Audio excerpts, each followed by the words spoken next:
A perfect robbery in Japan.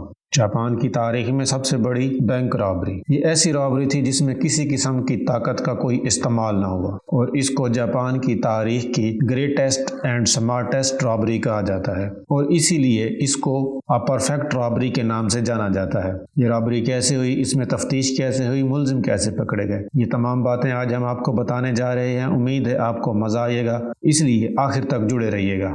یہ bank rabri 1968 کو Japan میں ہوئی، جب جاپان ایک بہترین بڑھتی ہوئی معیشت تھی جو کہ دنیا میں ٹیکنالوجی کے حوالے سے ریولوشن لا رہا تھا، جو پوری دنیا کو لیڈ کر رہا تھا. اس وجہ سے بینک بھی خوب ترقی کر رہے تھے. تب جاپان میں کچھ بینک رابریز ہوئی، مگر ان میں یہ بینک رابری سب سے بڑی رابری تھی جس نے پورے جاپان کو چکرا کے رکھ دیا، کیونکہ یہ سب سے بڑی اور سمارٹسٹ رابری تھی. یہ کہانی جاپان ٹوکیو سے شروع ہوئی، جہاں نیہان ٹرسٹ بینک جس کے ہیڈ مینیجر کو ایک دن ایک انجان لیٹر باکس میں ملا، اور جب اس نے یہ لیٹر کھولا اور پڑھا تو ادھمرا حیران رہ گیا، جو کہ ایک دھمکی آمیز خط تھا جس میں لکھا تھا کہ 300 ملین ین ایک خاص لوکیشن پر لے کر آ جاؤ ورنہ تمہارے گھر کو ایک دھماکے سے اڑا دیں گے. جب مینیجر نے یہ پڑھا تو بہت گھبرایا اور اس نے فوراً پولیس کو اطلاع دی، جس کے بعد اس کو معلوم ہوا کہ یہ خط اس کو لگاتار اس کے گھر اور دفتر میں آ رہے ہیں، جس پر پولیس نے اس بینک مینیجر کے گھر اور آفس کی لگاتار نگرانی شروع کر دی. جس کے بعد 10 دسمبر 1968 کو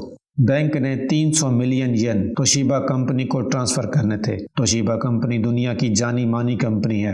نیہان ٹرسٹ بینک نے سال کے آخر میں یہ بہت بڑی رقم کمپنی کو ڈیلیور کرنی تھی، جو کہ بینک نیہان ٹرسٹ کی ذمہ داری تھی. بینک مینیجر نے اپنے 4 ملازمین کو یہ ذمہ داری دی، جنہوں نے یہ رقم 3 بڑے بریف کیسز میں ڈالی اور یہ بریف کیسز ایک گاڑی کی ڈگی میں ڈال کر بینک سے چند کلومیٹر دور کمپنی کی برانچ میں پہنچانے تھے. یہ گاڑی ابھی نکلی ہی تھی کہ تھوڑی دور جا کر ایک پولیس نے اس گاڑی کو روکا اور بتایا کہ تمہارے بینک مینیجر کے گھر پر حملہ ہو گیا ہے، بم پھٹ گیا ہے، جہاں پر شاید تمہارے بینک مینیجر زخمی ہو چکے ہیں یا مر چکے ہیں، اور پولیس کو شک ہے کہ بینک برانچ اور اس گاڑی میں بھی بم ہے، اس لیے اس گاڑی کی اچھی طرح تلاشی لینی ضروری ہے. یہ بات سنتے ہی بینک ملازمین نے گاڑی کی اندر سے تلاشی لینی شروع کر دی اور پولیس آفیسر نے بینک کے نیچے گاڑی کی تلاشی لینی شروع کر دی، جہاں سے دھواں اور سپارکس نکلنے لگے. یہ دیکھ کر بینک ملازمین گھبرا گئے، جو کہ فوراً گاڑی سے دور ایک بڑی دیوار کے پیچھے جا چھپے.